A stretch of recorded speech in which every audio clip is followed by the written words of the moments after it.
Okay, well, now we'll go ahead and begin with the roll call. Chair Clow, Present. Vice Chair Lawrence, Commissioner Smith. Here. Commissioner Faulkner. Okay, Commissioner Hinojos Fall.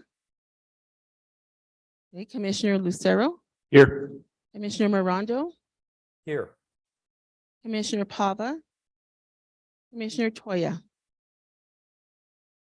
Madam Chair, you have a quorum. Thank you. And Commissioner Smith, will you lead the Pledge of Allegiance?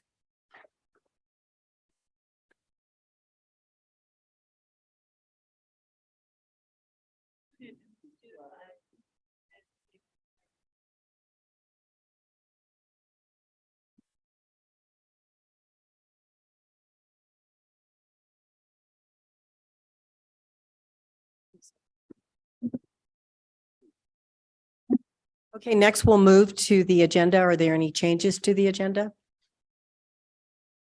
My staff? Chair Clow, I did just want to point out a few postponements that we have on the agenda. The case 2022-6201 and case 2022-6202, the Windmill Hill compound subdivision plat and variance are going to be postponed to March 2nd. And then the Paseo de Vistas rezoning and general plan amendment are going to be postponed to April 6th. Okay. Thank you. And that's noted on the agenda. Do any of the commissioners have any changes to the agenda? If not, I'll entertain a motion.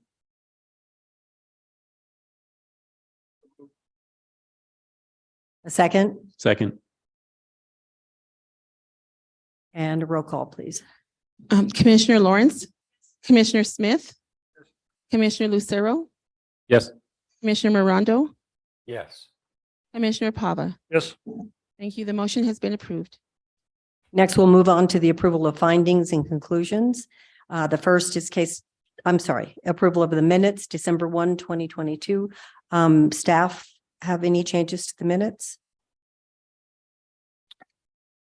Chair Clow, members of the commission, we just recently changed we updated part of the minutes. So I wanted to just highlight that on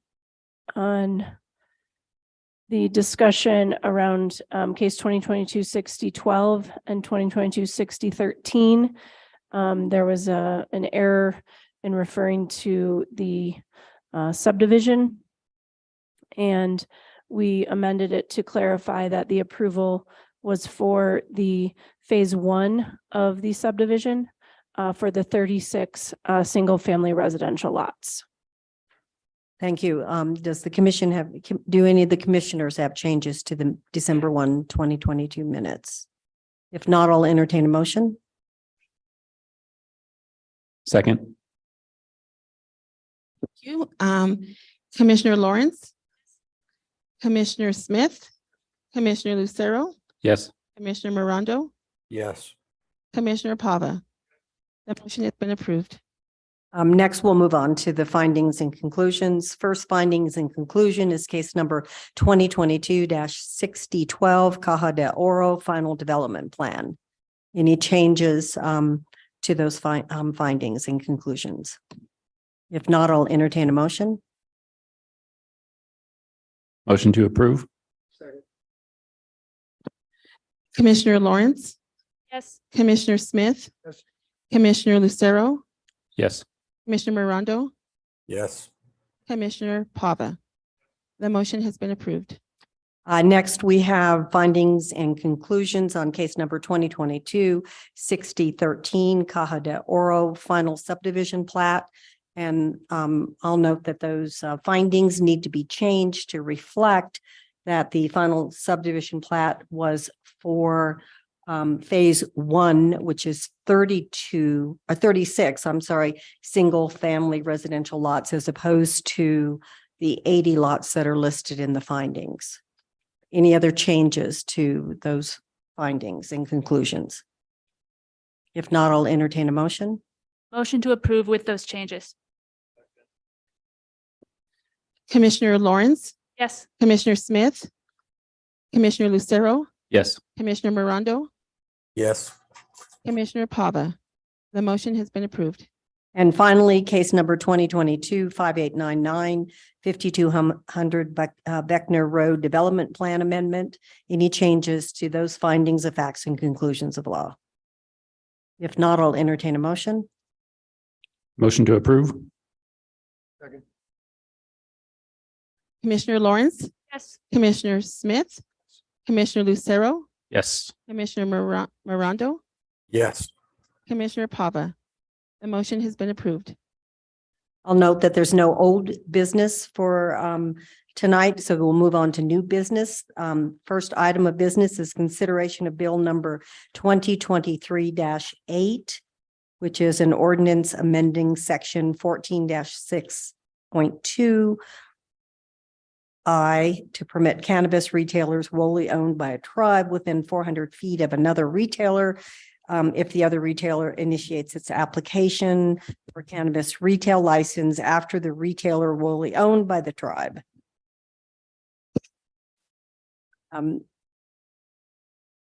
Tricia, you're going to present this? Yes, thank you, Chair Clow and Commissioners.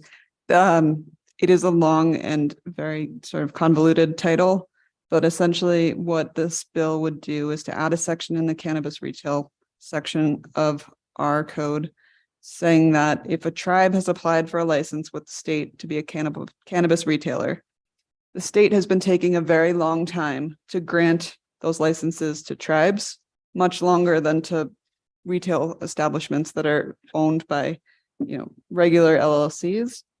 And so if the tribe were to apply first, and someone else were to apply after them and get licensed before the tribe finally gets their approval from the state, the tribe would still be able to open even if they were within 400 feet of this other establishment that applied after them and just happened to be granted before them because the state takes a very long time to process tribal applications at this point.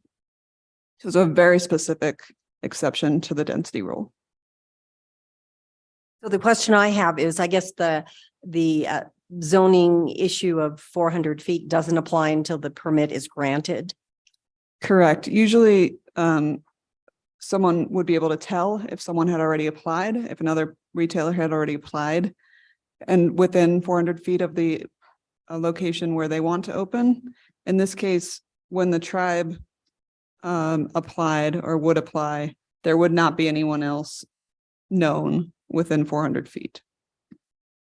Well, why would the state then allow somebody else to apply after the application was already So entered into, or put into effect, because it does affect the zoning issue. correct, Chair Clow, commissioners, the state doesn't have a density requirement. It's a city requirement. And the city has had a very hard time coordinating with the state to get current information about who the state is considering for licenses before they are issued.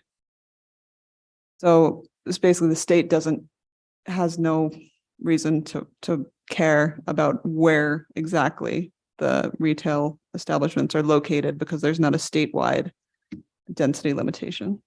And is it problematic just in terms of non-tribal where the state is ignoring the city zoning? I believe we have had a few applications where people have applied basically simultaneously for establishments that are within 400 feet of each other. And I don't believe that we have known about them until they've been granted in necessarily. And does the city have any recourse once they've been granted by the state? I mean, they need a business license or. Correct. We can prevent them from opening due to our code, but they're still technically licensed. We just can prevent them from opening in that location. Any questions? Any other questions? Commissioner Lawrence? Thank you, Madam Chair. As background, can you explain why it takes so long for tribes to get approval compared to others? So we did have one tribe specifically apply, and it took them, I think, 8 months to get a permit.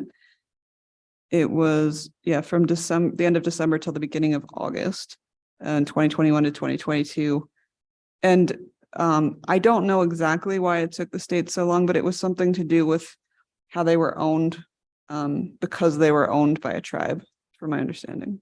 So they apply for their state license. They come to the city for their land use permit. And then they are essentially pending, or do they need to wait until they have their state license before they can even come for a permit? Madam Chair, Commissioner Lawrence. So the process is that they come to us for a zoning verification letter. And actually Lanny could speak to that in detail, but I'll try. So they come to us for a zoning verification letter. You know, we verify the zoning like we normally would, but we also do a proximity analysis for the 400 feet based on the zoning map that we've developed for cannabis. And we've also developed an extensive list of the businesses, the cannabis businesses around town.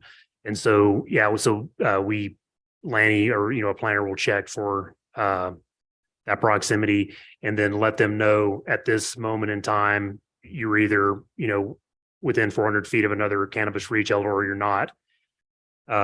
So that's a process that we require. It's not clear whether the state is looking at those for Santa Fe or actually any municipality. I couldn't weigh in on that. They are issuing licenses to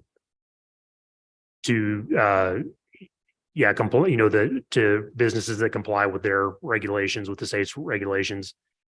And so there's a situation where the business could go, they might need entitlements, they might need permits, they might just need a certificate of compliance. Anyway, they can go through that whole process with the city. And then there is a potential right now, and we've been working to rectify this, and there's definitely some growing pains happening. But anyway, there's a situation where there could have been another retailer licensed in that process and moved in and started business, and then we would have to preclude the other business from moving in. So they get a zoning verification letter. They're essentially sitting on it while they wait for that license. Someone else opens up in the meantime. Right. That's how the process works. That could happen. Okay, thank you. That explanation helps. Can I ask, do you see this happening more than once? I think Madam Chair, Commissioner, go ahead. I hope not. I don't know. I think it is possible unless the state changes their how they verify tribes. Right, we're definitely watching it much more closely now, and trying to help people in the beginning versus at the end as much as we can. But it's still a pretty big I guess risk for the business during that period. Go ahead. It seems to me that the city, if you keep track of who's coming to you requesting the verification of the compliance with zoning. So when the second application comes in, for a business within the 400 feet, could you just not issue them the document that they need to take to the state and tell them they have to wait on the other application? Yeah, so in that case, Madam Chair, the zoning verification letter would indicate that there is a proximity issue.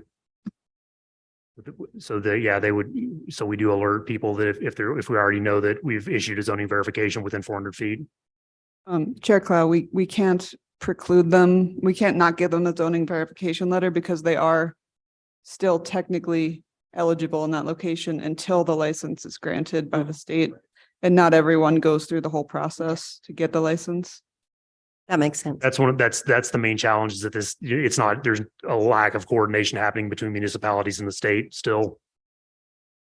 Although I think it has improved. Can I just ask, an ordinance change seems like kind of a big change for what is a very small issue. Can I just ask what else you considered, what you went through in your process to decide that the ordinance change was the appropriate solution? Chair Clow, Commissioner Lawrence, there There are no exceptions to density in the code, as you know.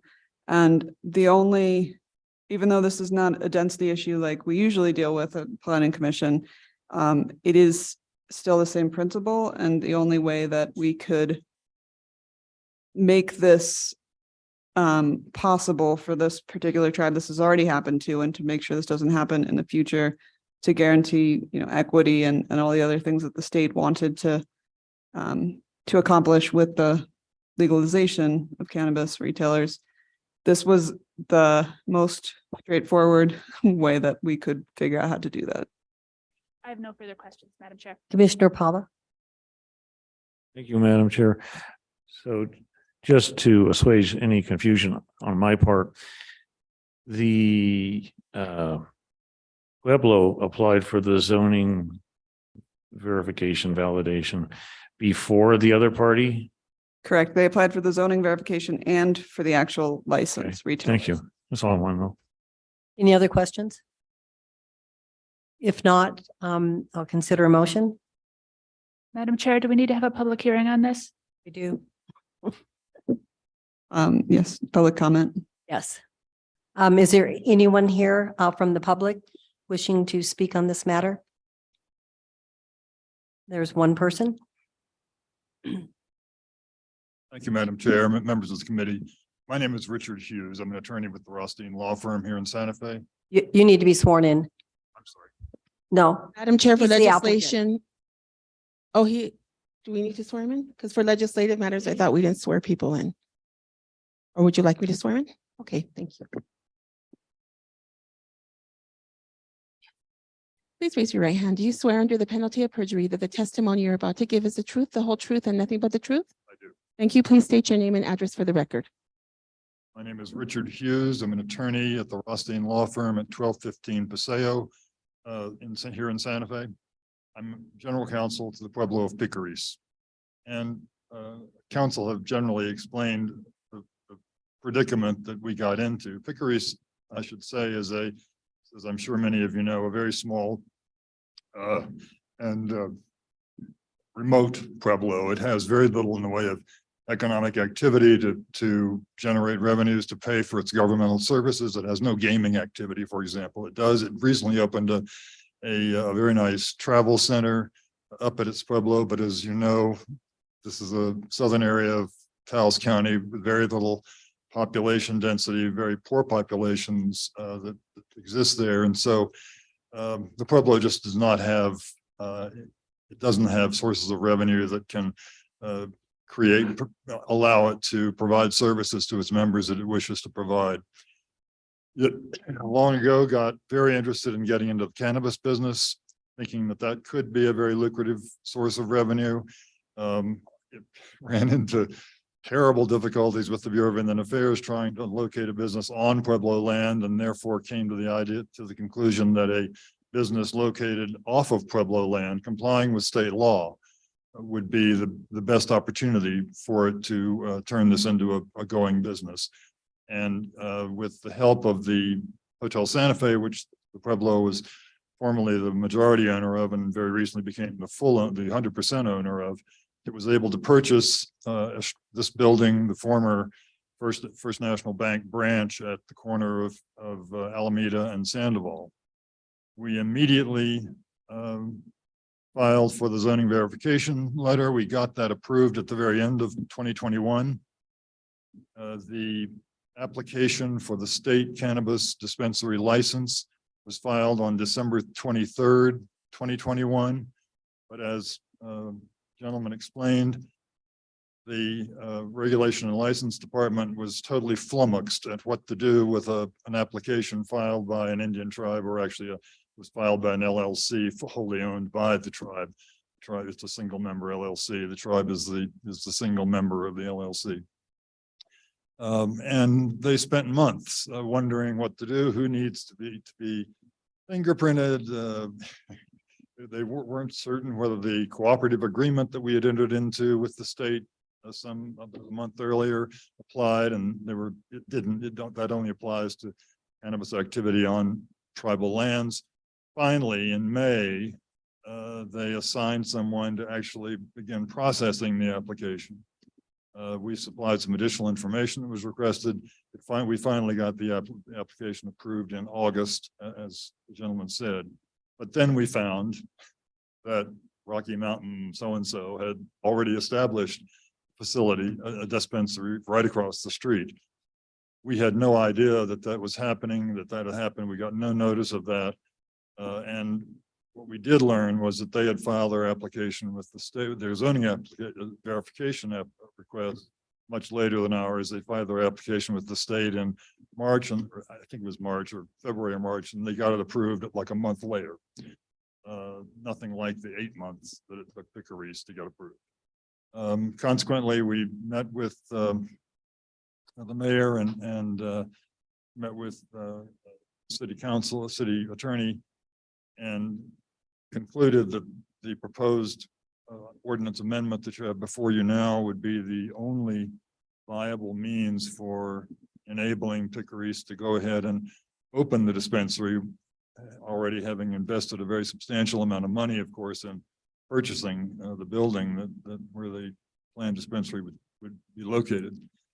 Consequently, and I'll be happy to answer any questions that members may have, but consequently, we are very hopeful the committee will give favorable approval to this bill and allow it to go forward in this process. Again, I'll be happy to answer any questions. Any questions? Thank you, Mr. Hughes. Any other public comment? Any public comment on Zoom?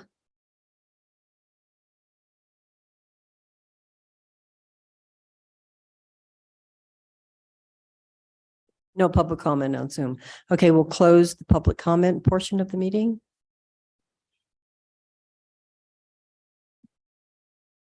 Any further discussion, or can we entertain a motion? Commissioner Pava? Thank you, Madam Chair. In the matter of City of Santa Fe Bill 2023-8, introduced by Mayor Alan Weber, I motion that the Planning Commission recommend approval to governing body. Thank you. Is there a second? Second. Commissioner Lawrence, Yes. Commissioner Smith, Yes. Commissioner Lucero, Yes. Commissioner Morondo, Yes. Commissioner Pava. Yes. The motion has been approved. Thank you. Okay, now we'll move on to matter 2022-6015. It's LKS Multifamily Apartment Complex Development Plan.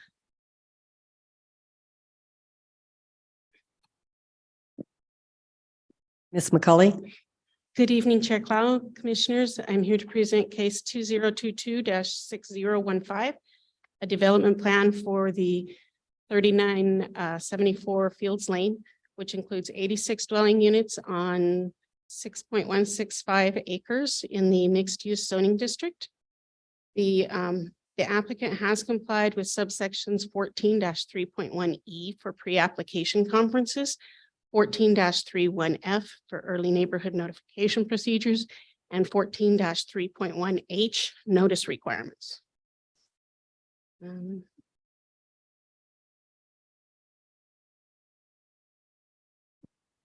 The Land Use Department recommends approval of the development plan subject to the conditions of approval in this report and all technical corrections in Exhibit A. One motion will be required in this case to approve or deny the development plan for case 2022-6015, subject to conditions of approval and technical corrections in this report. There are 39 conditions of approval in the staff report. The technical corrections are found in Exhibit A. Following standard practice, staff will provide the applicant red line comments, and the applicant will make any necessary changes to comply with the conditions of approval and technical corrections, and submit the corrected plan sheets to the case manager to collect staff signatures. Should the Planning Commission approve the development plan shall be recorded prior to issuance of vertical permits.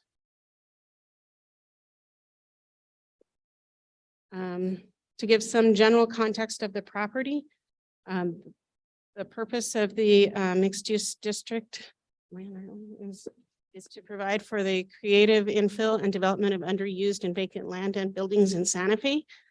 This property is zoned mixed use, which allows for multifamily residential development as a permitted use. The property is surrounded by commercial and residential uses. The property lies north of the Arroyo, which holds the Tierra Quintinta drainage easement and the proposed extension to the Tierra Quintinta walking trail. The proposal is for 86 dwelling units, 70 apartments, and 16 townhomes in 6 buildings from 2 to 3 stories in height. The buildings will be modern Pueblo vernacular and earth tone stucco. There will be 127 parking spaces with 88 spaces provided. 3.19 acres of this property will be open space provided with courtyards and walking paths. There will be infrastructure improvements to Fields Lane. They will be consolidating access off of Airport Road onto Fields Lane with a new deceleration lane. And they have opted for a fee in lieu of affordable housing.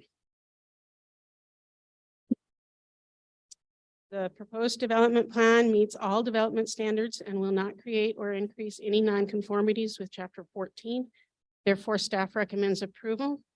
SFCC Section 14-3.8 governs the authority, procedures, and restrictions for development plans. Staff, including members of the design review team, are available for questions tonight. I stand for questions. Commissioner Lucero. Thank you, Chair. I'm just curious why there aren't renderings of the development included in the materials. They would have been with the staff report and exhibits. Well, I see maps and I see things like that, but I don't see like a rendering of the proposed development. They're in with the applicant submittal. I think it's Exhibit E, yeah. Applicant submittals. Page 19 of Exhibit E, I believe. Applicant submittals. Which is Exhibit E. Okay. Okay, thank you.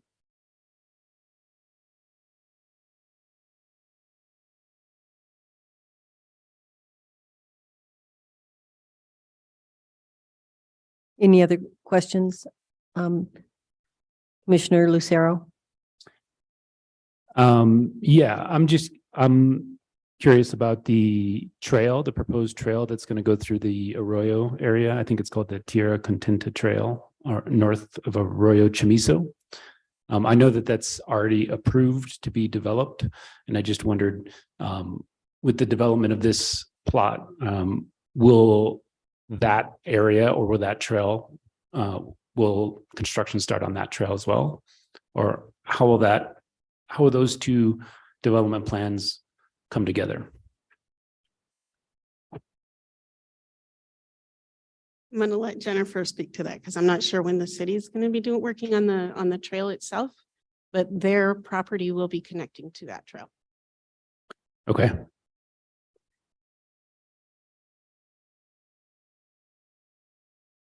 I have one other question.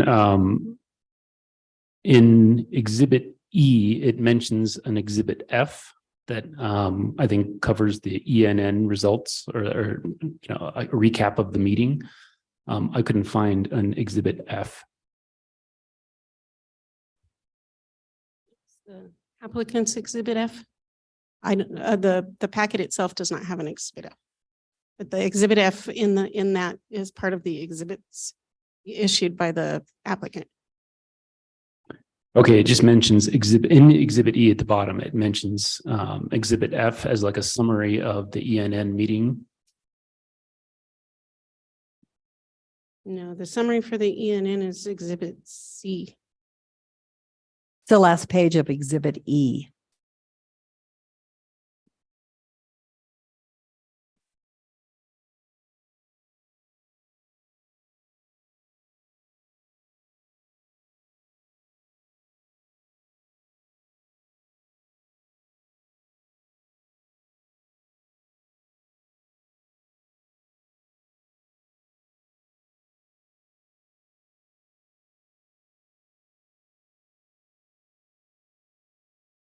Under early neighborhood notification, it mentions that the discussion was focused on the redesign of Fields Lane. Yes. I just, it mentions Exhibit F and I never saw that. So, Madam Chair, Commissioner Lucero, I believe that's referring to the applicant's Exhibit F in their materials. But Exhibit C of the packet is our summary of the ENN. okay. I understand that might be a little bit confusing, but I think that's what's happening. All right. Thank you. Any other questions, Commissioner Lucero? Yeah, and this is my naivete, but what is a riprap?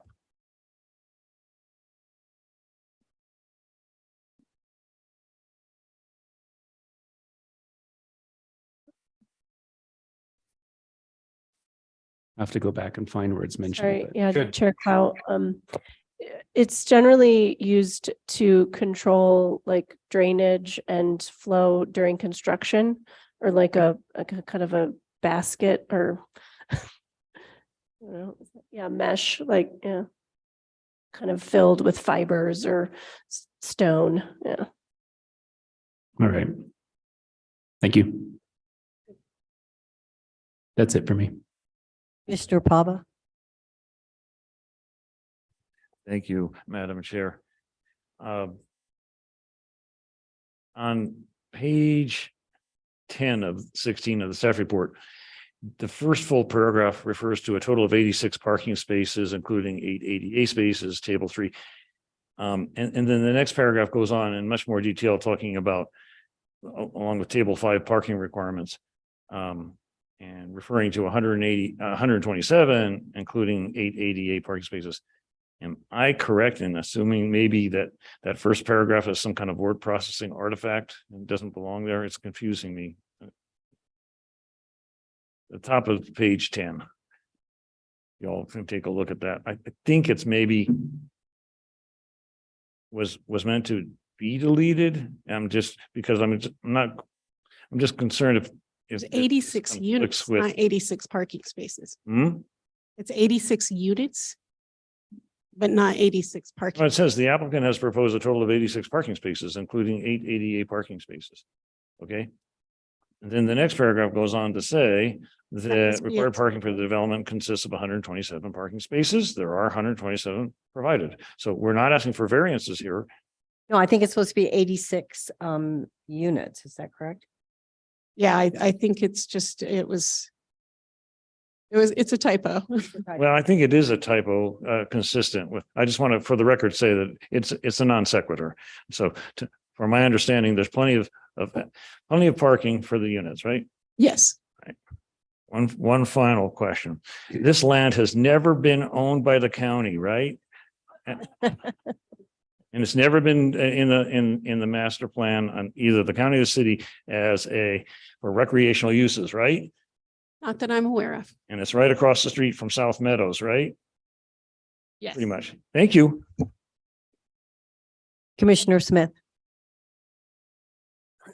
Again, it may be a newbie question, but how is the fee in lieu of calculated? I'm gonna have to let Jennifer speak to that, and that's housing. Well, I don't, Commissioner Pava, there is a formula. they have a formula. There's a formula that Affordable Housing has created. could I see it? Not right now, but could somebody send it to me? I'm sure we can. Yes. Thanks. No problem. Any other questions? Okay, we'll open this up for public comment. I'm sorry. As you can see, I'm moving this right along tonight. I have a 4 a.m. Wake up call tonight or this morning. Okay, Ms. Jenkins.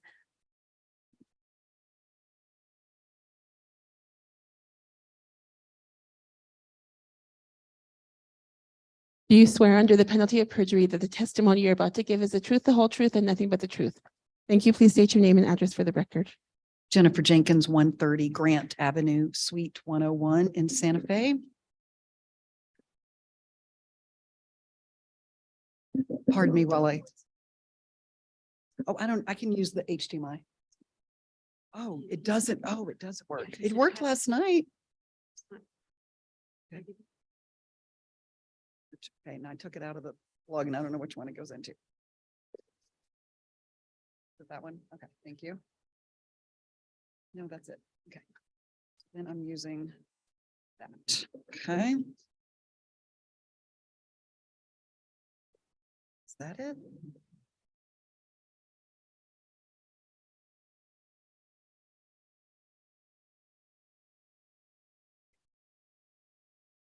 Okay. Good evening, Madam Chair, Commissioners. I'm Jennifer Jenkins here this evening on behalf of LKS LLC in request for development plan approval of the multifamily community planned at 3974 Fields Lane. Just a few quick introductions. Our civil engineering and traffic engineering services are provided by Souter Miller and Associates, and I do have my consultants joining us virtually this evening if you do have any questions for them. And landscape design is provided by Mitchell and Associates. And of course, city staff, we've been working closely with Maggie Moore and Lanny McCauley, and they've been great. So I think we know where we are. This is Airport Road. This is the access, which is Fields Lane, which is currently a 32-foot private access easement. It's kind of just an undefined dirt lane right now. And this is the property here that is a little over 6 acres. There are about 3 dwellings on the property currently that are rented to residents there. And so this is the intersection here at South Meadows and Airport Road. And moving to the west, the intersection at Paseo del Sol East and Airport Road. This is the Esplanade Village Commercial Center across the street. Over to the east, we have Sweeney Elementary here. And this is the Geo Lane subdivision that I think this body approved last year or maybe late the year before, that is currently under construction. As Lanny mentioned, the property is zoned mixed use. And in the mixed use zoning district, 100% residential is a permissible use. So now for the purposes of the screen, we've rotated everything. So our drawings now are going to be rotated where Airport Road or north is going to be to the left side of the page. And then south is going to be to the east side of the page. You can see with these topographic contours here, the site has a very gentle slope, sloping south towards the Arroyo. And so in the Arroyo, there is an existing sewer line, and that is also the corridor for the future Tierra Contenta Trail extension. So we're really excited about that project. And I do have an update on that I will touch on here momentarily. So again, the property is just under 6.2 acres. We are proposing 86 dwelling units among 6 buildings. We have 16 townhomes in 2-story buildings. And we have 70 apartment units in a combination of 2- and 3-story buildings. And as mentioned in the staff report, we are required to have 127 parking spaces, and we are providing 127 parking spaces. The minimum open space requirement is about half an acre, and we are actually providing almost 3.2 acres of open space, so about 6 times the open space requirement. So this is our proposed site plan. So obviously, access will be coming from Fields Lane. We are going to be improving Fields Lane to city sub-collector standards, which is, 2 drive lanes, curb and gutter, street trees and a planting strip, and 2 5-foot sidewalks. And we are intending to dedicate Fields Lane to the city of Santa Fe as a new public street. And so the public street will basically end here, and then we'll transition just to the private driveway that accesses the community. So you can see we have a couple of loop roads here. And then we have our open space areas in the trail corridor here at the south end of the property. I'm just going to zoom in a little bit so we can look a little more closely at the site plan. So coming in off of Fields Lane, we have a 2-story apartment building here. And then we have 2 3-story apartment buildings kind of in the middle. And then at the south end of the project, we have 3 townhome buildings that are 2 stories each. So each of the townhomes is a 2-story unit, so it's kind of a row house concept. And we are creating this really nice open space corridor down the middle, kind of the spine of the project that will be landscaped and have a walking path. It's really opportunities for neighbors to, you know, connect with one another and mingle and take their dog out for a walk, and really creating those opportunities for community interaction. And we are providing connections to this area with an internal sidewalk system. And then we show a connection and a trail connection that's going to drop down to the future Tierra Contenta extension here. So the city is actually reviewing the 90% construction drawings right now for that trail. So that is fantastic news. So the design for that is almost complete. And in speaking with the engineers that are designing this trail on behalf of the city, they're looking at hopefully starting construction this summer. But of course, that's going to depend on the city and their timing, but the plans are almost done. So I think it's really exciting. So we're thrilled about it. And we really want to celebrate that as a really important amenity for this community. So this shows that trail connection going through right here, as you can see. So it is going to go. So you see, this is the current terminus of the Tierra Contenta trail system here to the southwest. And it's going to connect all the way to South Meadows. So it's not a very long extension, but it's a really important one for this community in this neighborhood. So a question came up about renderings. This is a rendering of the architectural approach we're taking for the project. So this is one of the 2-story apartment buildings. So looking at working with, earth tones, but also introducing some other contemporary elements in terms of other types of materials, possibly introducing some corrugated metal, and obviously creating outdoor space opportunities for every unit, whether it be a balcony or a courtyard, and incorporating xeriscape and plenty of landscaping and trees throughout. So we did conduct a traffic study. The intersections that we analyzed we did Airport Road and Paseo del Sol, Fields Lane and Airport Road, and then South Meadows and Airport Road. So I'm sure this is terminology that you are all by now very, very familiar with. But how we determine impact from a proposed development is a function of how the intersections in the vicinity will operate. And that's based on, it's called a level of service. And it's kind of a grading system. It goes A through F, and it's a function of how long the delay is at a particular intersection. So the shorter the delay, the higher the grade. So, and anything D or above is considered an acceptable level of service. So as you can see here, and we are not having an impact. This column here shows what the levels of service are at the intersections today with the existing background traffic.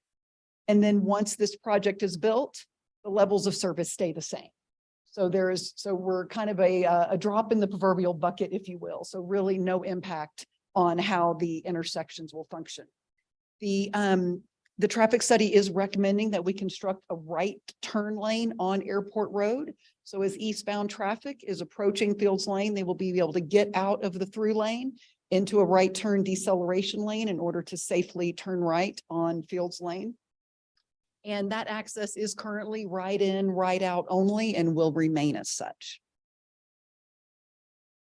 So as I mentioned, we're going to be improving Fields Lane, which it needs it, believe me, and doing a very traditional sub-collector standard. This is kind of a standard subdivision street that you would see throughout Santa Fe, again, with sidewalks on both sides, planter strips, curb and gutter, and 2 9-foot drive lanes. So the city expressed concern. I'm just going to go back to an aerial real quick. Let me just jump back here. So the city expressed some concern here. This is a Dollar General store that's right next door. And their driveway is right here. And so you come down this driveway and you turn left and you get into the parking area for the Dollar General. So with the obvious increase in the use of Fields Lane with this project, Public Works and Land Use expressed concern about this proximity. Not really ideal.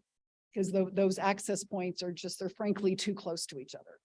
And we were asked to contact the neighboring property owner and see if they would be willing to abandon their curb cut on Airport Road and allow the Dollar General to be accessed from Fields Lane, which is going to be a beautiful newly developed city street. So we did that. And we also worked closely with our neighbors and property owners here around the dedication of right of way and what the design of the road would be, and a lot of interaction with them about that. So, so thankfully, we have some willing neighbors. And so we are, going to be closing off this existing curb cut on Airport Road. We will be extending the sidewalk and basically demoing out this portion of their driveway. And so now to access the Dollar General, you'll be on Airport, you'll take a right and you'll take a left right into their parking area. And then we will be obviously providing curb cuts for the neighboring property owners here as well. So we think this is going to work extremely well.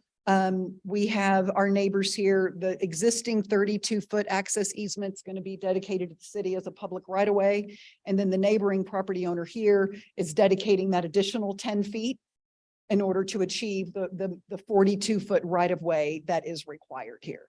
So we think this is really going to improve the situation greatly right here and minimize any concerns about safety and vehicular conflicts. And that concludes my presentation. I will state that we are in agreement with the conditions of approval, and we really appreciate staff working with us on this and be happy to stand for any questions.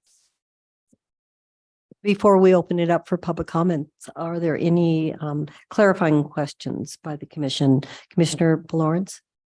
Thank you, Madam Chair. Just a couple of, I believe, small clarifying questions. So it's a right in and right out on Fields Lane.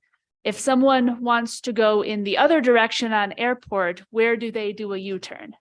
Actually, there's a left turn lane right here. So it's really close. So besides that, because that would probably involve cutting across some traffic And then the next one is just the next it's the South Meadows. South Meadows intersection. Right there. Yes. Okay, thank you for that. My second question is also about access. You're very near some schools. You have the potential new trail there. How, besides that, do you expect people to potentially access Sweeney and Ortiz, the other schools that are nearby? So the trail, and then there are the sidewalks along Airport Road. So there is a complete sidewalk along Airport Road there, plus. Yeah, you can see it right here, and then we will be creating an extension of this. We'll have proper ramps at our roadway, and then the sidewalk continues down to South Meadows. And I missed it. Would there be a sidewalk along Fields Lane as well? Yes, both sides. Okay, great. Thank you. Those were my questions, Madam Chair. Any other clarifying questions? Commissioner Pava? Yes, Ms. Jenkins, on a piece of property like this that's been vacant for a long time, kind of vacant, is there a need, or was there any kind of a survey of pre-existing uses that might have been industrial, that might have created legacy wastes or any other issues on the ground? Are we aware of that? I didn't see anything in the staff report. That's why I asked.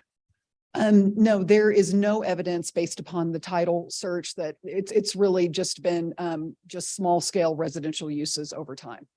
It was owned by Mr. Fields himself, and it was kind of a lot of this property in this area was his homestead. Any other questions? If not, we'll open the matter up for public comment. Is there anyone here from the public that would like to comment on this case?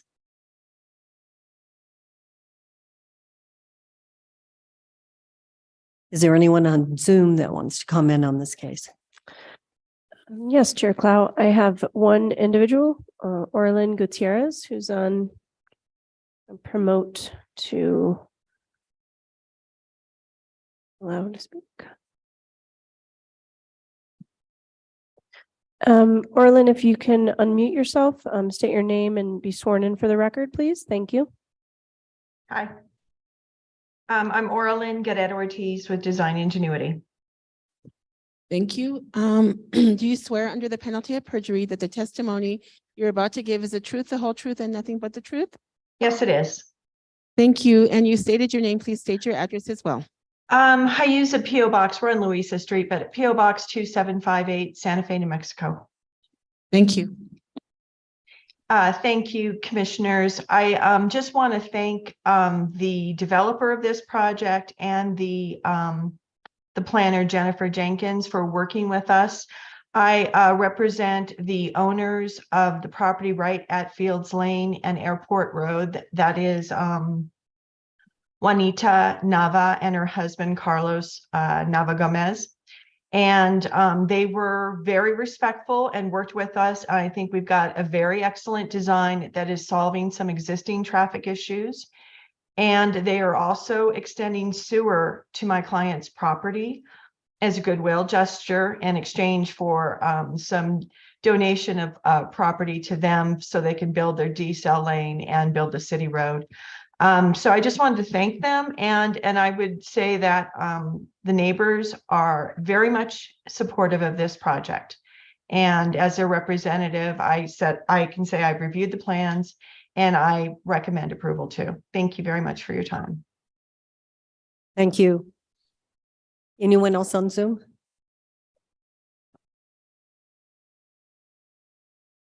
Okay, with that, we'll close the public comment. Any comments or questions from commission? Commissioner Pava. Yeah, what I was going to ask was regarding the townhouses on the in the back, kind of the southwest, whatever, in the back of the development, phase 2. Are these are townhouse in design, but not in property ownership? Is that? That's Do I get that right? Everything is for rent. It's just a different, we wanted to have a diversity of housing types. So the townhome is for rent just as an apartment. Mhm. Okay, thank you. Any other questions? Commissioner Lucero. Just a quick question on the green space that's south of the Arroyo. Will the owner or will the property owner be responsible for maintaining that space, or is that on the city? Or No, the city will be responsible for maintaining the trail because it's their trail. But we're going to leave as much of that undisturbed as we can. We do have some drainage improvements, in that area that we will be responsible for maintaining and that will be planted. But there is a lot of mature vegetation that we don't want to touch. So we expect it to be a fairly low maintenance, but it will be the responsibility of the property owner. thank you. Any other questions? Okay, if not, I'll entertain a motion. I'll make a motion to approve the development plan for case 2022-6015, subject to the conditions of approval and technical corrections recommended by staff. Second. Commissioner Lawrence, Yes. Commissioner Smith, Yes. Commissioner Lucero, Yes. Commissioner Morondo, Yes. Commissioner Pava. Yes. The motion has been approved. Thank you. Okay, now we'll move on to case number 2022-6141, which is 2869 Rufina Development Plan.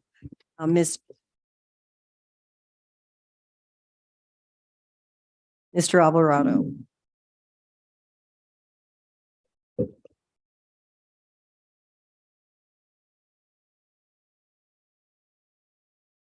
Good evening, Commissioners. 1 second.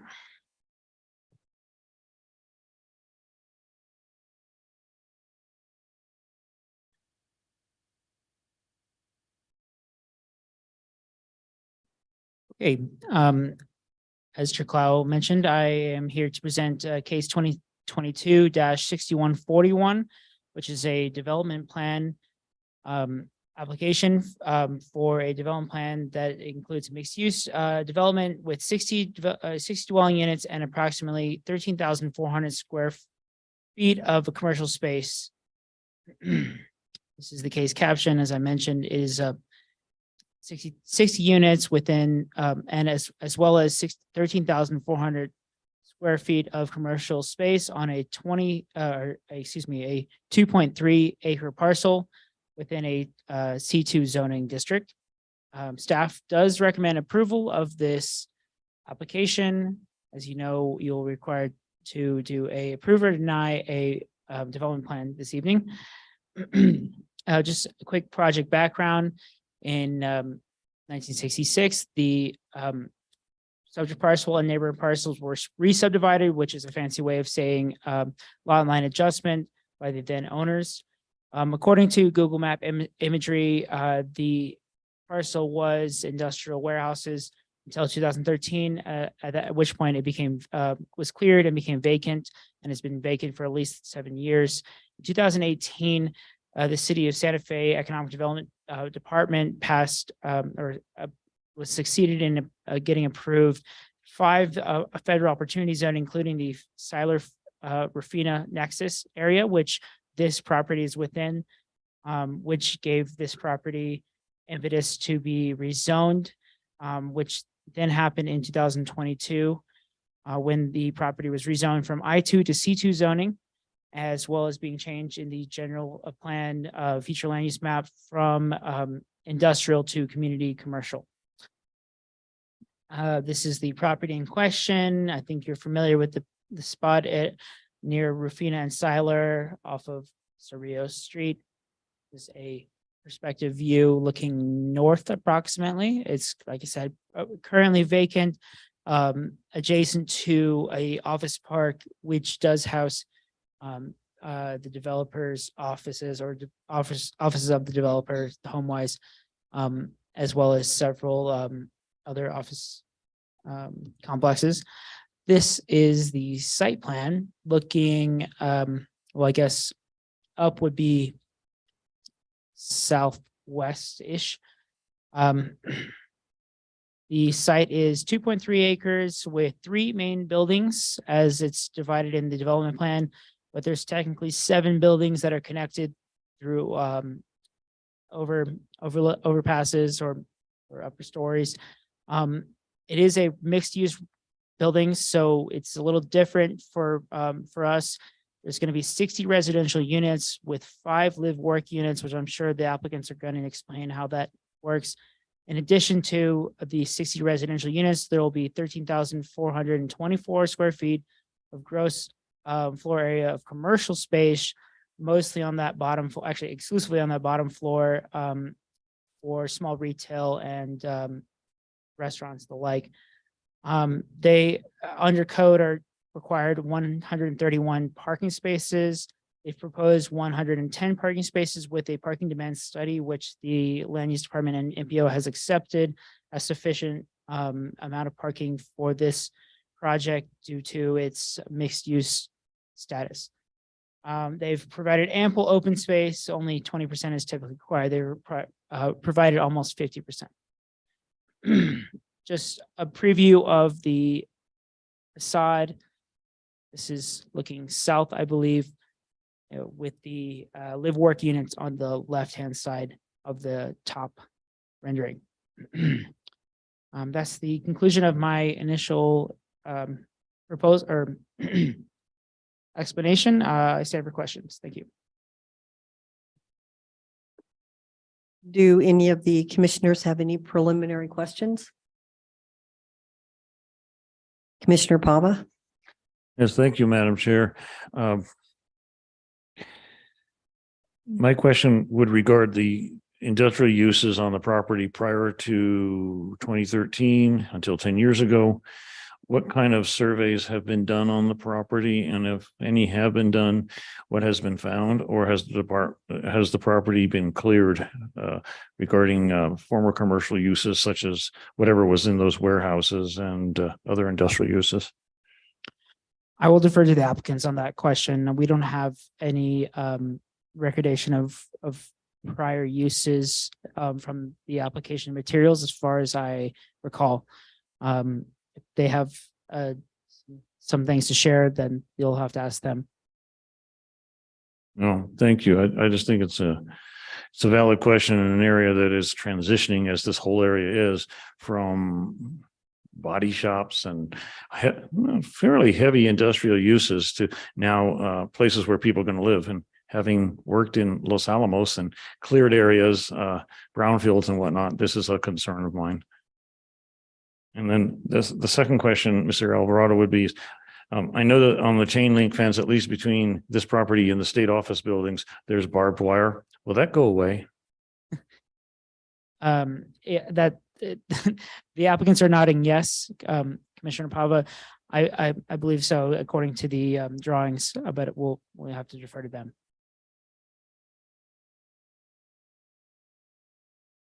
Okay, we'll hear from the applicant, Ms. Jenkins.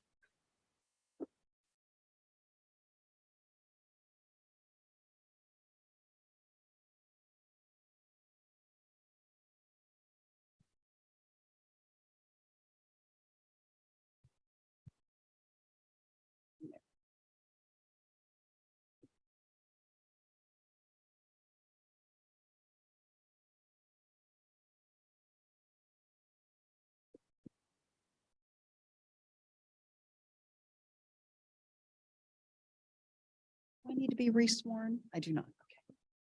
Hello again.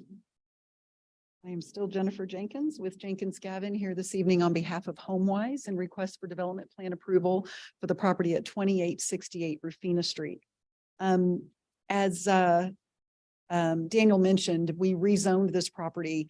I think it came before you towards the end of 2021, so you might recall that. So after that, we really buckled down and really designed what we think is a really fantastic project. So I'm really thrilled to be here to present this to you this evening. A few quick introductions. HomeWise is the owner and developer of the property. And as Daniel mentioned, their headquarters are right next door. Engineering services provided by Santa Fe Engineering, and Mike Gomez is here. Should we have any questions for Mike?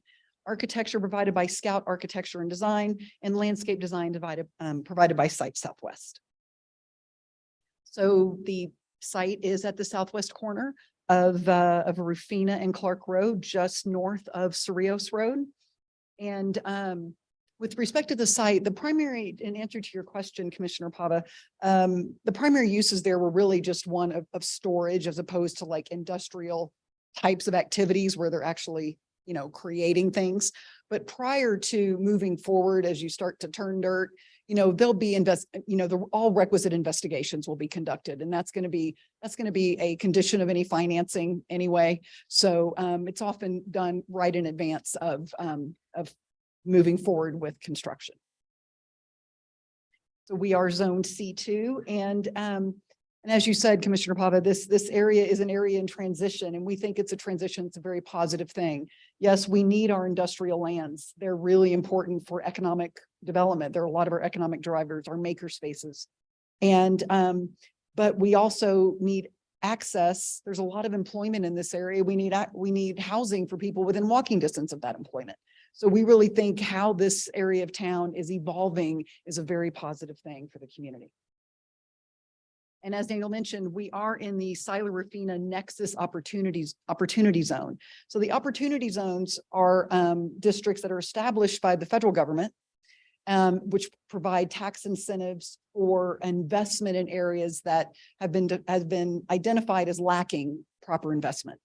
And then the city took it a step further, the Economic Development Department, and kind of branded the opportunity zones as in terms of identifying what is their specific character, what types of development was really appropriate for these areas and would be encouraged. And so they branded this as the Siler-Rufina Nexus Opportunity Zone. And the Siler-Rufina Nexus is defined as it calls for mixed use development and housing. And I mentioned these are federally designated census tracts of underinvested areas. And this project addresses a lot of the identified needs of mixed use development, doing, you know, dining, coffee, related commercial uses, green space, really important. And of course, affordable housing. So HomeWise makes it a really strong practice in any neighborhood or community that they are proposing new development, they talk to the community, and they talk to the community a lot. They go door to door, they knock on doors, they do surveys. And so they are using a tool called a Community Impact Measurement Survey, or a SIM survey. And they did a SIM survey in this area, really trying to understand this community and how best to craft a development that meets the needs of this particular community. And the survey results, they received over 200 responses. It stated, I thought this was really interesting, over 25% of the residents in this area rely on walking as their primary mode of transportation within their neighborhood. Almost 50% of the respondents are currently renters, and 85% of the respondents feel somewhat safe or very safe walking around in their neighborhood. So this project is really an amazing opportunity for what we'd call a small scale transit oriented development. We are accessible to the Santa Fe Trails bus line on Cerrillos Road, which is a very robust route in terms of quantity of buses and frequency, and walkability, a lot of bikeways, and access to a little more outlying trail network. So this zooms in on what some of that multimodal transportation looks like. You can see the Santa Fe Trails route along Cerrillos Road, as well as along Agua Fria. And then we have bike lanes in Rufina. We have designated bikeways along Siler, as well as you can see in the yellow areas here, also designated bikeways. So existing conditions, it's just under 2.4 acres. And at the time this aerial was taking, there were kind of some portable structures on the property, but they are no longer there. And I do want to point out something here that I'm going to touch on. Clark Road is an underdeveloped roadway, might be a good way to characterize it. And as you can see, Clark Road comes in here. This is the north extent of Clark Road. They're not even aligned with one another in the intersection. So it's an offset intersection. You come up and you hit Rufina, and if you want to keep going straight on Clark, you got to do that. That's less than ideal. So this is our site plan. So we have basically kind of three groups of buildings that are connected to one another with walkways. So we have our mixed use buildings up here. This is kind of our building one group. And so we have commercial on the ground floor, and then we have residential up above. And then we have two landscaped courtyards for really passive outdoor open space, feeding, landscaping, walking paths. These are going to be very well developed spaces. So we broke them up into two separate courtyards, with this one, having access to the commercial uses. So whether it's customers or employees want to sit out here and have their lunch. And then we did a separate courtyard that's a little more of the residential courtyard to create a little bit of separation between those two uses. And so we have two access points, one on Rufina and one on Clark. And so it's two-way. So it works through the project this way. And you can see our primary parking area here. And we also have parking on the ground floor of building 3. So building 3 is 100% residential. We have residential buildings here, and then we have our live work buildings here that kind of create that nice transition between the commercial mixed use space to the live work and then to the strictly residential. And we are essentially rebuilding Clark Road. And so we are pulling the drive lanes further east in order to better align with the intersection here. And we are adding sidewalk, we're adding curb and gutter, and we also are adding 13 on-street parking spaces. As we love the idea, we love the on-street parking just for convenience for these commercial users, where you could pull in, go grab your cup of coffee and go on your way. And also it has a traffic calming effect on the roadway. And so we're really excited about really transforming this stretch of Clark Road. We are also doing improvements in Rufina Street, which includes the construction of a right turn lane on Rufina, accessing the parking area. And then you can see all of these sidewalk connections that to create a real pedestrian friendly environment. So sidewalk circulation throughout the project and connectivity to the sidewalks on the adjacent roadways. So this just goes through the program a little bit. So there are a total of 60 dwelling units, 5 of which will be the live work units, and about a little over 13,000 square feet of commercial space. So we have building 1 is the mixed use, building 2 has 16 residential units and the 5 live work units. And then building 3 is 100% residential with a ground floor parking structure. And there we have a 20,000 square foot, almost 21,000 square foot open space requirement. We're actually providing almost 50,000 square feet of open space on this tiny parcel.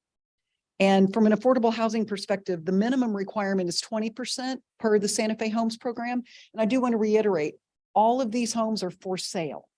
These are going to be designed as a condominium. So there's no rental product here, except for the commercial space will be rented, but all of the residences will be for sale. And so in addition to the minimum 20% affordability requirement, HomeWise is doing an additional 20% of low price dwelling units. So 40% of the project will meet those affordability standards.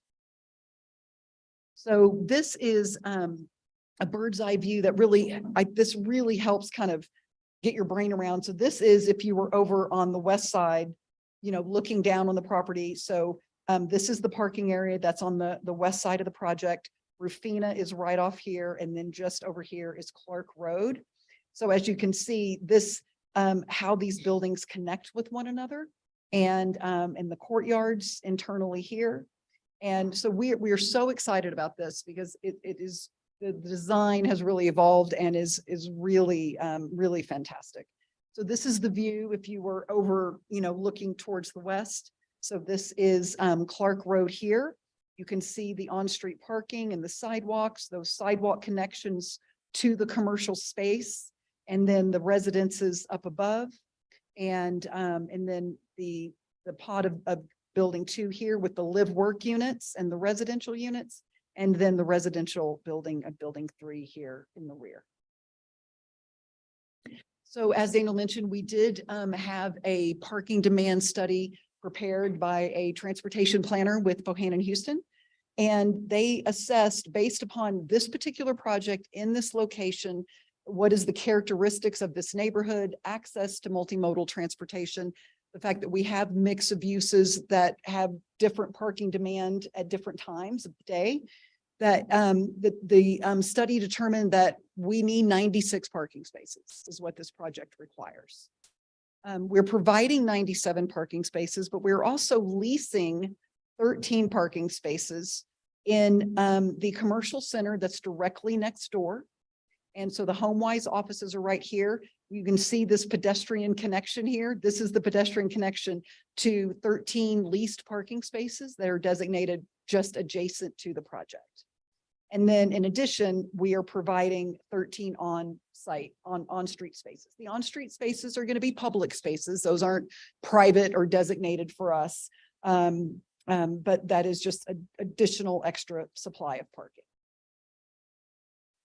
And so this shows with respect to the roadway improvement, this is our demo plan. So you can see we are, you know, all of this that's hatched here, all of that's going to come out. And we are going to do all these levels of improvements in terms of the sidewalk, the parking spaces, new asphalt, curb and gutter on the other side of the street, and the right turn lane. So it's really going to up level and elevate, you know, this area of the neighborhood, providing much better complete street amenities with respect to sidewalks and bike lanes. And that completes my presentation. I'd be happy to stand for any questions. And we are in agreement with all staff conditions of approval.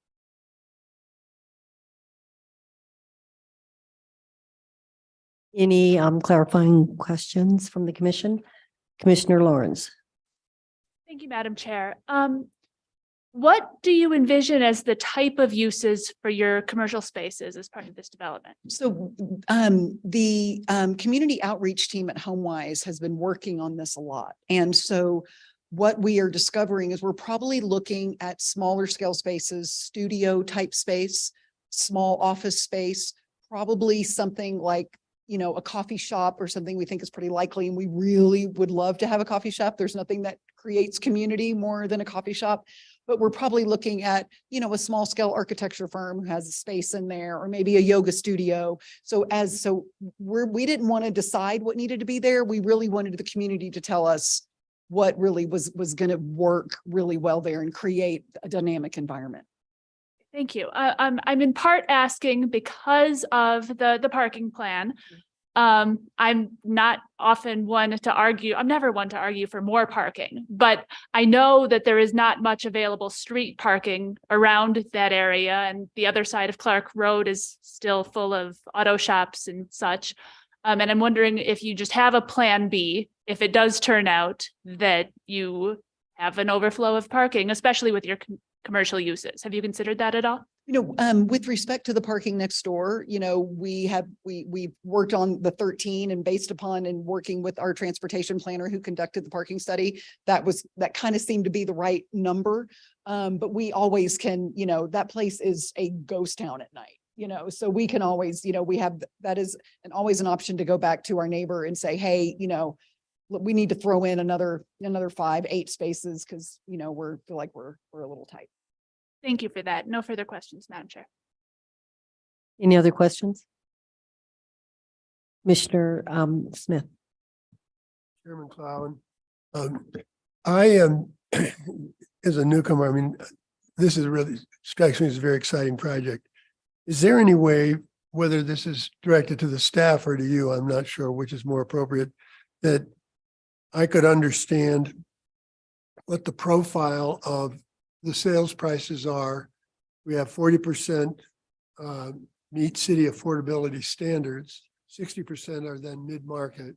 Is there a way for us to understand what the number of units at what price are going to be so we can understand the impact we are having on affordable housing? Sure, absolutely. So we have not yet identified, like, this unit's going to be an affordable unit. This unit's going to be, we have a combination primarily of 1 and 2 bedroom units. We're still working on, are we going to be, you know, potentially throwing in some 3 bedrooms, but this is, you know, we're not expecting this to be a big family, you know, environment necessarily, right? So we're probably primarily looking at, you know, 1 and 2 bedroom units.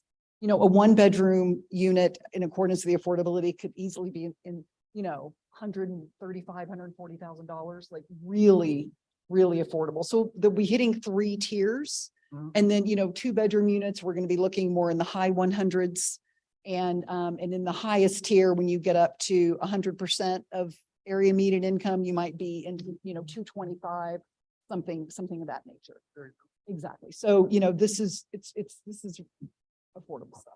Thank you. Yeah. Or just for the staff, if there are a way, I'd really love to see what the tiering is. If there's, they're all working off something and I've never seen it.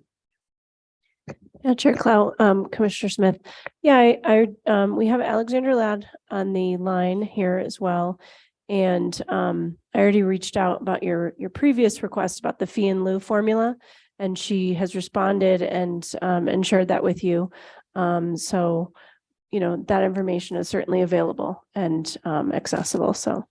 And, you know, Alexandra has a really good cheat sheet. It's that 1-pager Santa Fe Homes program. I refer to it all the time. That is, you know, it talks about the rental. It talks about the for sale housing as well. It's a really handy tool. Thank you very much. I would feel stupid, except nobody's ever told me about it. I've been looking for something like this for 5 months. Yeah. So I'll look forward to getting it. Thank you.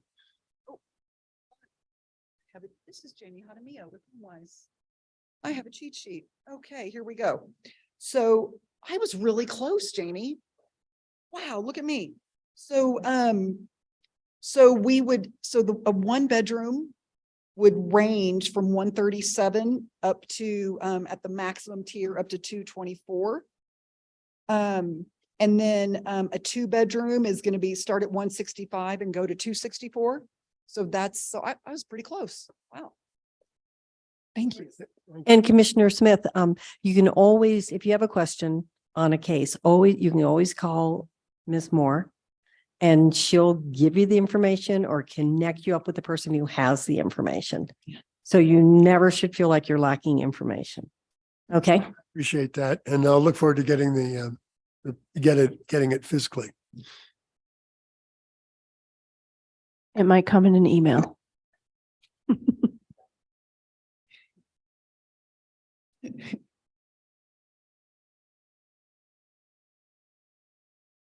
Any other questions?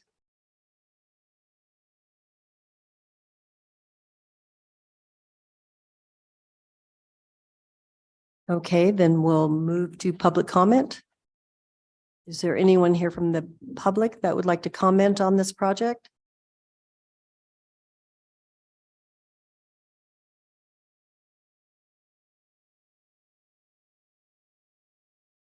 Maggie, is there anyone on Zoom? Chair Clow, I do not see anyone with their hand raised, but if you are on Zoom and you would like to comment on this project, please raise your hand now and we will promote you. Okay, given that it appears there is no one from the public either here and present or on Zoom who wants to comment on this project, we will close the public comment. I'm opening it up now for comments or questions from the commission.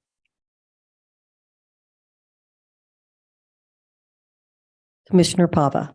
Yes, thank you. In projects like this in the past, thank you, Madam Chair.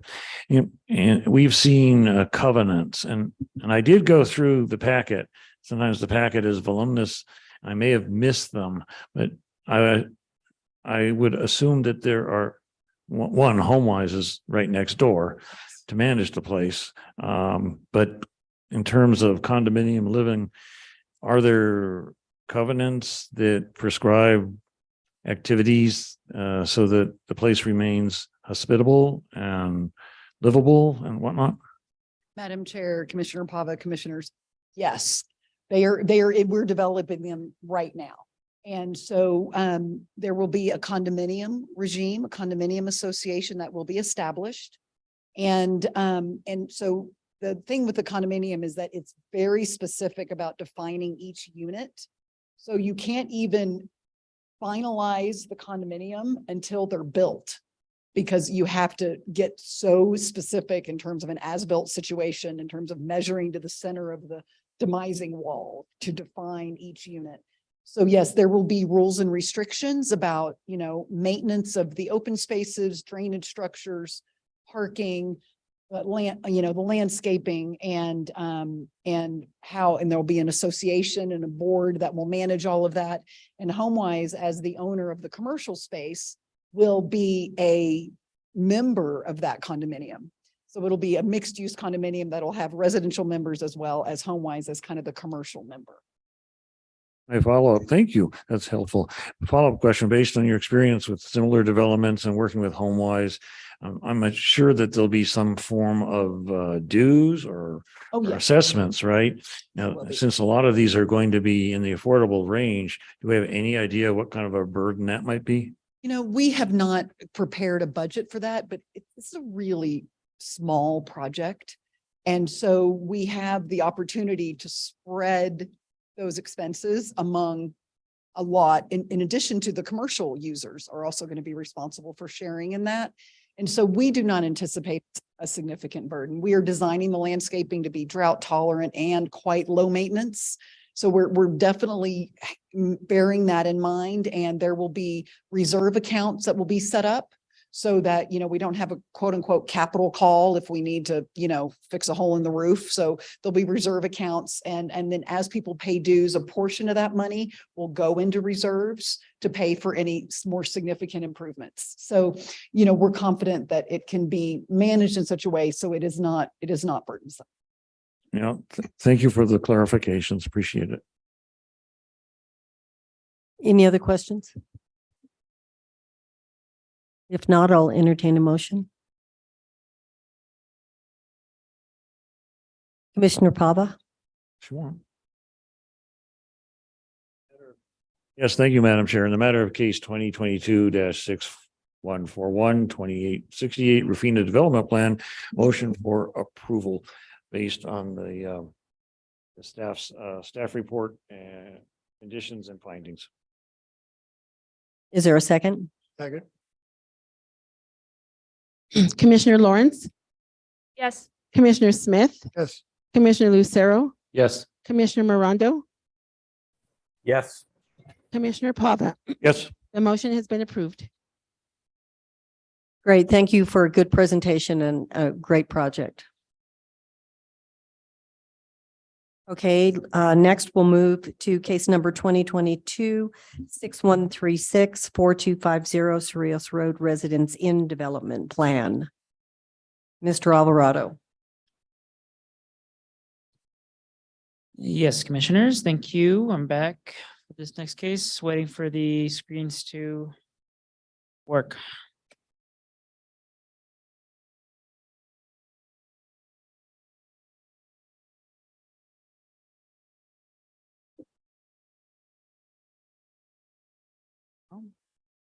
They're working fine a minute ago. Jamming in there. I thought I did.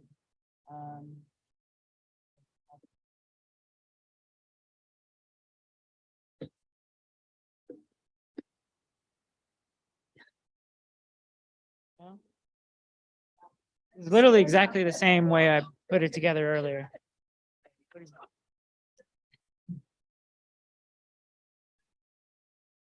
Oh, we've attracted, oh wait, no, I'm.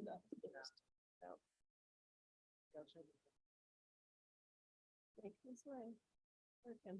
Okay, we're trying.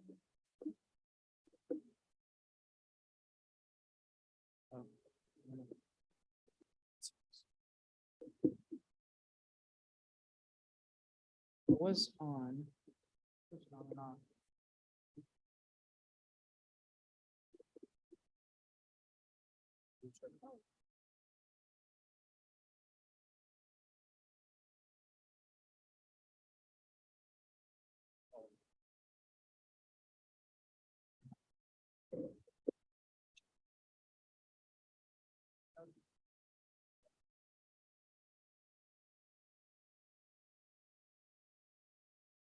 Oh, come on. Stay on. Okay.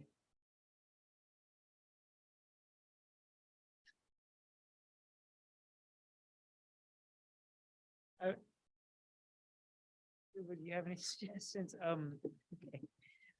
Oh, it looks like one stays on. Okay, now I gotta touch it this time. Oh my God. I'm really sorry, commissioners. This is frustrating. I don't know what to say. Clearly not fully plugged in. No touchy. Okay.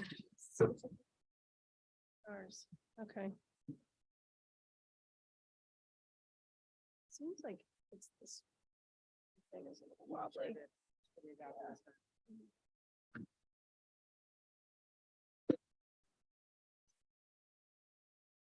All right.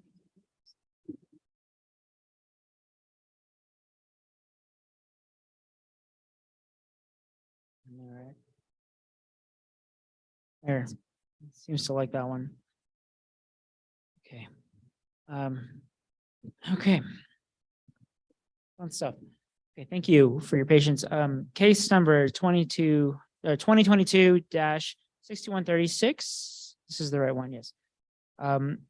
This is a development plan application for Santa Fe Place Mall property.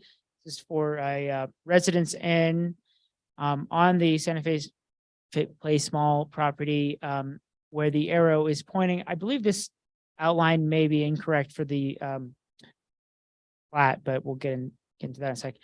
So the application is for a development plan for 127 rooms, residential suite located at 4250 Cerritos Road. The property is zoned SC3, which is Planned Shopping Center 3, basically a shopping mall, on a 2.35 acre parcel within the Santa Fe Mall complex. Staff does recommend approval for the application. subject to conditions and of approval and technical corrections in my report. One motion will be required for approval or denial of the development plan. I'm sorry, this is amendment. It should just be development plan. Project background. So the Santa Fe Place Mall was originally developed in 1985 by the Herring Marathon Group under the Via Linda Mall, which some people might know it as. And then it was renovated in 2005 after a series of ownership changes.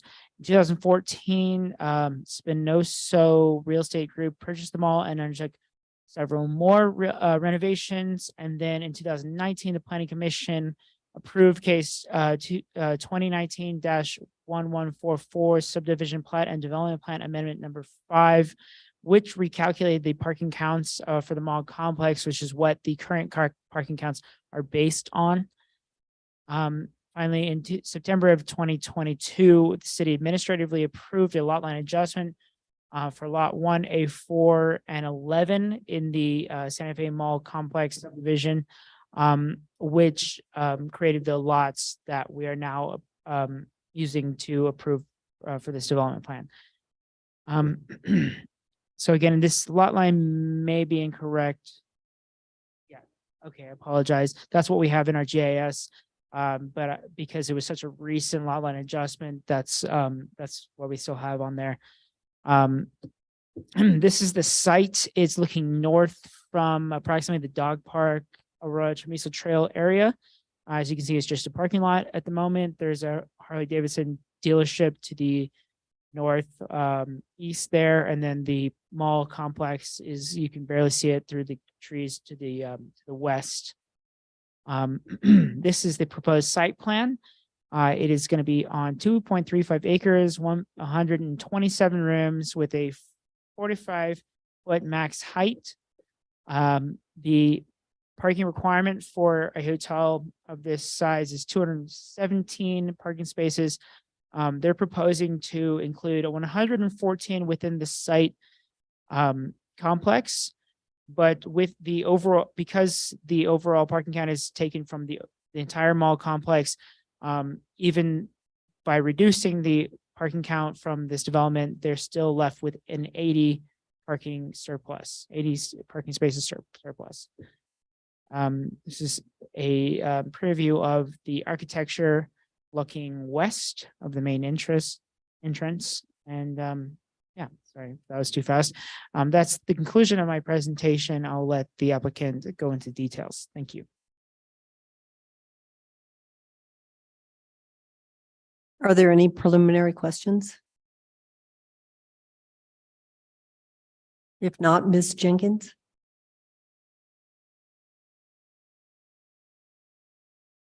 Or does it feel like Groundhog Day? Hello again. It is actually Groundhog Day. Great. And yes, he did see his shadow apparently. So yes. There we go. Uh-oh. Okay, hold on. Make sure this thing is all plugged. Oh, don't do this to me.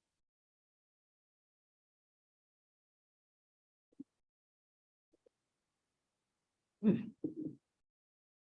me unplug it and just do it again.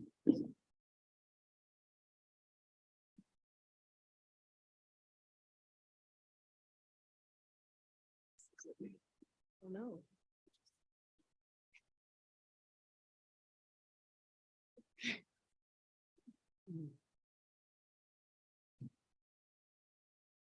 I am Jennifer Jenkins with Jenkins Gavin here this evening on behalf of the mall ownership and PEG companies in request for development plan approval for a new proposed residence inn on the Santa Fe Place Mall premises. Architecture services are provided by Design Cell Architecture, Landscape Architecture, locally here by Design Office, and civil engineering by Souter Miller and Associates, and traffic engineering by Santa Fe Engineering. So I think everybody knows where the mall is. And as Daniel mentioned, the mall has experienced significant redevelopment and really long overdue reinvestment over almost the last 10 years. And it is not the same place it used to be. It has really turned into a pretty dynamic environment, lots of diversity of uses, new tenant mix, more new tenants coming on the horizon. So this is really, really just the next step in that effort to, you know, to fill in some of those seas of parking with new development and to diversify the mix of uses and create a more mixed use environment. This mall has one primary job, and it's to be the most significant gross receipts tax generator for the city of Santa Fe. It wasn't doing its job very well for many years, but it has, it is back where it's supposed to be, and it is the largest generator of GRT for the city. The property is zoned SC3 or Shopping Center 3, which is regional shopping center zoning. And you can see the proposed site. We did do a lot line adjustment to create the subject parcel. And so that is where the site sits. So as you come in from Rodeo Road down the kind of that south extension of Zaffarano, that driveway, the site sits right there. And so this is the Harley Davidson here. And so the site is here. This is J.C. Penney. And then the rest of the mall premises. This is the Outback. These are the pad sites up here that are along Rodeo Road. And so this is the site plan kind of in context with how it fits in with the rest of the mall property. But zooming in. So again, this is the access coming off of the Zaffarano intersection, and this is the ring road that wraps around the mall. So you'll come in, you'll hang a left here, and then there's a drive lane here that allows for people to, you know, pull up and to check in before they go and park. And this is an indoor pool amenity here, and then we have open space and outdoor seating and outdoor courtyard. We are providing 20% open space here as a non-residential project. And then, you know, making some modifications to this row of parking here and adding this drive lane along the rear of the property. And there's also access into the building from this, what quote unquote, kind of the back side of the building as well. So for guests that are parked here, they will have real ease of access. And one of the things that we are really excited about is one of the things we're kind of doing incrementally at the mall is trying to really improve the pedestrian experience and pedestrian circulation. And this is the Via Linda Park that is directly to our east, which also includes trail amenities for the trail system that moves through the Nava Ade neighborhood and the trail along the Arroyo Chamizo. And so we are creating a sidewalk here. This is an existing kind of planter island adjacent to this row of parking, and it is so perfectly suited for a sidewalk. So we are improving this with a sidewalk and appropriate ramps. And so, and then creating a crosswalk here and a crosswalk here, that this is going to create access into the park and into that trail network. So if there's a guest here and they want to go take a walk in the morning and access the park and the trails that is available, or if anybody in the adjacent neighborhoods, if they want to walk to the mall, this really creates a really nice access point to improve that pedestrian circulation. So Daniel showed you these images. These were the proposed elevations as was presented in our application. We did receive feedback from staff. They asked us to reconsider some of the elements relative to, it felt a little busy. And they said, you know, could we calm it down a little bit, maybe add a little more of the stone elements, maybe look at a different color scheme. So we worked on a variety of iterations and we connected with staff. And so we're moving more in this direction. And so really warming up the stucco colors, really getting into a, you know, a deeper earth tone, adding more of these stone elements.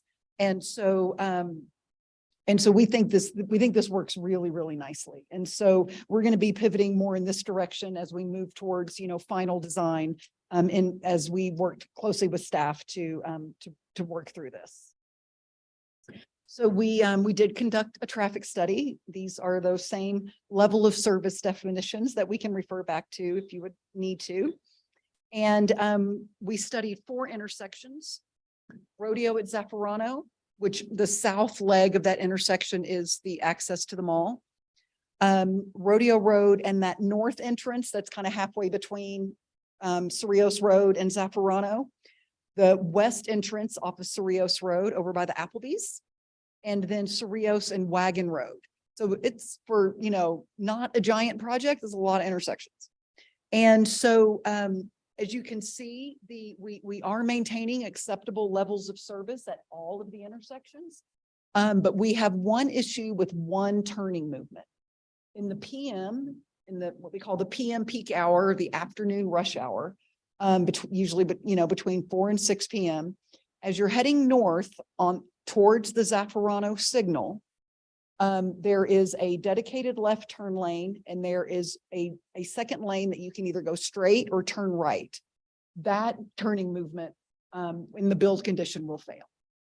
And so we are mitigating that through the construction of a dedicated right turn lane. So we're basically taking a 2-lane access, and we will have a dedicated left, a dedicated through lane, and a dedicated right turn lane. So this mitigates that issue. But otherwise, all the other intersections function properly. And that completes my presentation. Thank you. Thank you. Any questions from the commission? Commissioner Lucero? Thank you, Madam Chair. Does this development not require an ENN meeting? We conducted an ENN meeting. Oh, We did. Nobody came. It was kind of, I threw a party and nobody showed up, but Yeah. there were no attendees, but we did conduct an ENN meeting. okay. I just wanted to check. No, absolutely, absolutely. So it was required and it was done, but we did not, had a lot of consultants on the call and staff, but that was it. That was it. Thank you. That's it for me. Okay, we'll open this up for public comment. Not gonna unplug myself. Want me to refer to something, so I'm just gonna leave that there. Anyone here from the public that would like to comment on this matter? Anyone on Zoom, Maggie? Chair Clow, yeah, I do not see any hands raised on Zoom. If anyone is on Zoom and they would like to comment on this, the case, the residence in Marriott, please raise your hand.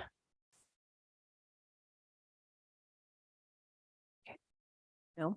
Okay, we'll close the public comment. Any comments from commissioners?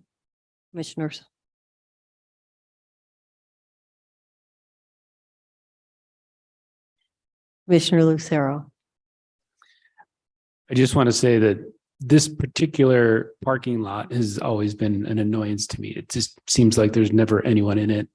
It just seems like paved nothingness. So I'm glad to see something happen here. Thank you. I have a question and then a comment. So the apartment complex that was approved, is construction started on that? It has not. We are, I'm hopeful that that's gonna move forward this year. The mall just recently changed ownership.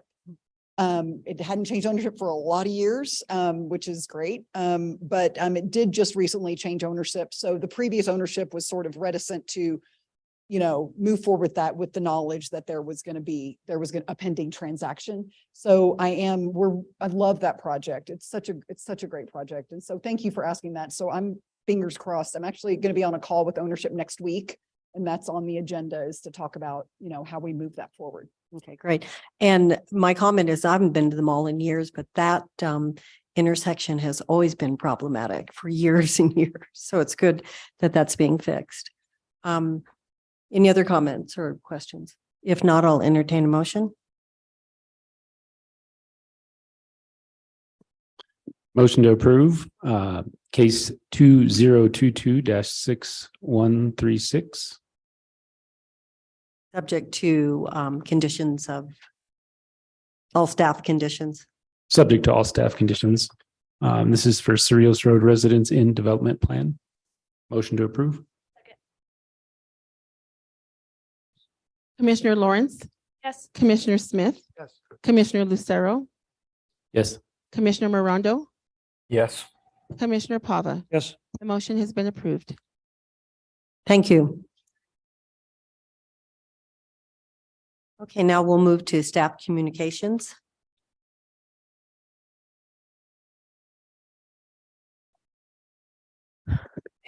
Thank you, Chair Clow, members of the Planning Commission. Yeah, we just have a few updates that we wanted to provide for you. First being the kind of kickoff of our Chapter 14. You may have received an email invitation or notice from Daniel Alvarado about the series of events starting on February 13th, Monday, Tuesday, Wednesday. Okay. We have Clarion coming in on Monday. We're doing a few tours around town for them, some walking lunches through downtown. And then on Wednesday evening, we are having the 15th, we're having an open house that's just right next door at the convention center. And obviously we want to avoid any quorum issues. So if you are interested in attending any of those, events, please reach out to Daniel and we will make sure, that we avoid, any conflicts there. But yeah, we're excited and they'll be conducting, in-person interviews, with stakeholder groups that we've established of city leadership. And we're hoping to invite, a broader, group of stakeholders to join us for the open house, meeting. And then Clarion will, return and process, a lot of the information. And then we will have, kind of a working document to kind of get some more feedback in a few months. And I spoke with Daniel about, having kind of quarterly updates for you during staff updates on the progress of that update. So something to look forward to. Okay. And then we are, Clarion, the team is also putting together a website for the project. And so that will be going live and where, public and you can find information and comment and participate in that process as well. And then do you want to say we are, getting very close to finalizing the general plan resolution. And then following that with the RFP. So that is also kind of coming forward. And then we did have a policy subcommittee meeting last week, Thursday evening, and met with members of the Albuquerque, basically the equivalent of their ENN, who conduct and serve as kind of third-party mediators. So as a path we were investigating and looking at and wanted to, hear from them about how that process works in Albuquerque and the successes and challenges that they experience there through their kind of public engagement on development plans. And I spoke with Chair Clow about doing a more technical training, scheduling maybe, during planning commission hearings before we hear cases. And I'm going to plan to reach out to each of you to try to get, some specific questions and, issues that we can address so we can tailor that training, specifically to you all and maximize our time together. Let's see, we are working with the mayor's office as well on appointments and reappointments for the vacancies on the planning commission and the Board of Adjustment. What vacancies do we have? Oh, there's one, I'm sorry, one vacancy. Yeah, sorry. Yeah. In Ajos Fall? And yes, and I meant the Board of Adjustment. We have some potential vacancies there too. Okay, so we do have two vacancies on the planning commission, Commissioner Toya and Commissioner Enos Fall. Have they both resigned? Yes. So, thank you. And then I think that was it. Yeah, if you have any questions on any of that, I'd be happy to answer. Maggie, I think Daniel left, but I talked to him today about this is phase one of the code rewrite. So can you explain what that's about? Just Yeah. remind everybody. I know- Sure. Yeah, we kind of broke it out into three phases. And the first one we called it code hygiene. So it's like low level fruit, low hanging fruit that we but also just kind of collecting, feedback and information, we don't want to limit that to only, hygiene stuff. We're just trying to initiate the public outreach process that will inform the other phases. And then phase two will go into more substantive changes. And then phase three is the integration with the general plan update. And at some point, this will come to us to be recommended for approval by the governing body. Is that correct? Correct, yeah. And will that be done in phases? I would hope. Yeah. Okay.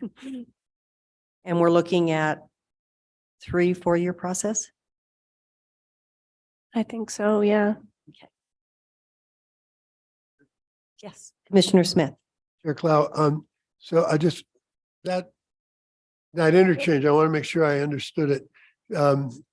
So there will be cycles of development and we will be involved as critical friends in each cycle, as opposed to getting a finished product and being asked to take it all at once.